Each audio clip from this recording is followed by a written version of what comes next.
السلام عليكم ورحمة الله وبركاته. الحمد لله رب العالمين، والصلاة والسلام على سيد الأنبياء والمرسلين محمد وآله وأصحابه أجمعين. أما بعد، فأعوذ بالله من الشيطان الرجيم. بسم الله الرحمن الرحيم. سبحان الذي أسرى بعبده ليلا من المسجد الحرام إلى المسجد الأقصى. صدق الله العظيم.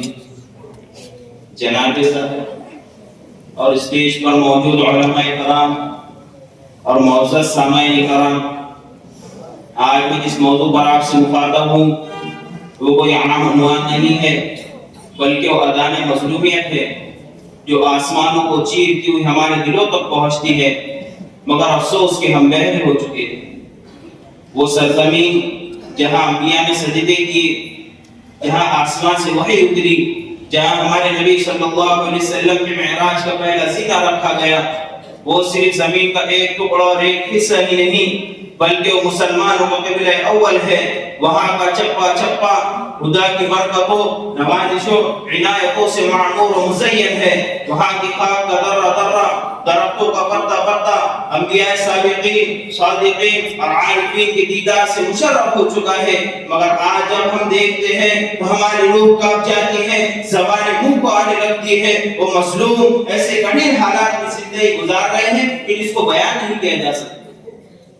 سامعین کرام، ریاست اسرائیل نے نہ صرف فلسطینی زمین پر قبضہ کیا بلکہ لاکھوں مسلمانوں کو بے گھر کر دیا، ہزاروں گھروں کو مسمار کر دیا، حتیٰ کہ قبرستان بھی تباہ کر کے رکھ دیے۔ بیت المقدس کو بار بار بے فرمانی کا نشانہ بنایا جا رہا ہے، بچوں، بوڑھوں اور عورتوں کو بے رحمی سے قتل کیا جا رہا ہے۔ ہائے ہائے، ذرا تصور کیجیے اس منظر کو کہ ایک ماں کی بیٹی شہید ہوتی ہے اور وہ اسے اپنے ہاتھ سے کفن بھی نہیں دے سکتی، ایک باپ اپنے بیٹے کے جنازے کو اپنے کاندھے پر بھی نہیں اٹھا سکتا، یہ صرف اس وجہ سے کہ ان کی جسم کے ٹکڑے صحیح سلامت نہیں مل پاتے۔ کسی کا سر موجود ہوتا ہے تو اس کے باقی اعضاء نہیں مل پاتے، اور کسی کا گھر موجود ہوتا ہے تو اس کے ہاتھ اور پیر نہیں مل پاتے۔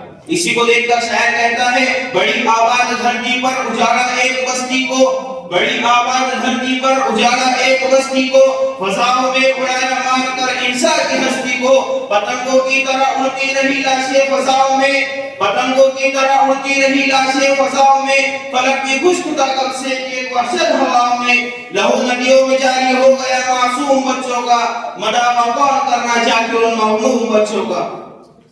مگر افسوس صد افسوس، مجھے ایک طرف مسجد اقصی فلسطین کی صورتحال دکھائی دیتی ہے تو دوسری طرف مسلمانان عالم کی غفلت اور کاہلی دکھائی دیتی ہے۔ میں پوچھنا چاہتا ہوں، اے مسلمانوں، کہ مسجد اقصی تمہاری تاریخ کا حصہ نہیں، کہ بیت المقدس تمہاری شناخت نہیں، کہ فلسطین کے بچے تمہارے بچے نہیں، کہ فلسطین کی بیٹیاں تمہاری بیٹیاں نہیں، کہ فلسطین کی مائیں تمہاری مائیں نہیں، پھر تم کیوں خاموش ہو، تم کیوں چپ ہو؟ تمہیں کیا ہو گیا ہے کہ مسجد اقصی کی صورتحال میں دکھائی نہیں دیتی؟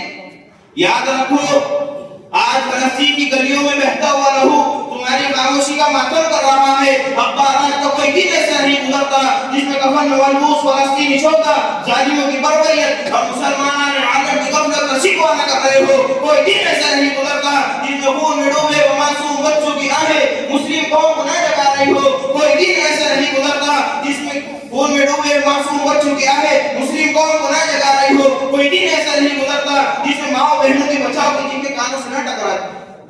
مگر قربان جائے فدائیان مسجد اقصی پر کہ اس ظلم و ستم کے باوجود بھی ان کے دلوں سے شوق شہادت نہیں نکلتا، ان کے دلوں سے جذبہ جہاد نہیں نکلتا، اور یہ صرف اس وجہ سے کہ انہوں نے اسلام کا دامن تھاما ہے، محمد عربی کا کلمہ پڑھا ہے، اور یہ وہ دامن اور وہ کلمہ ہے جو مسلمان کو ہر چیز قربان کرنے کی صلاحیت عطا کرتا ہے۔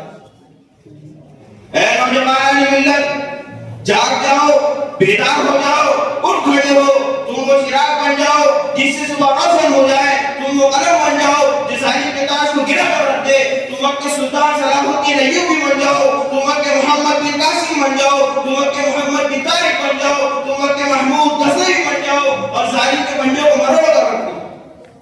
یاد رکھیے، ظلم کے خلاف خاموشی کی ظلم ہی کی ایک صورت ہے، اس لیے کہ ظالم کا انجام رسوائی ہے اور مظلوم کی آواز کو ملا دیتی ہے۔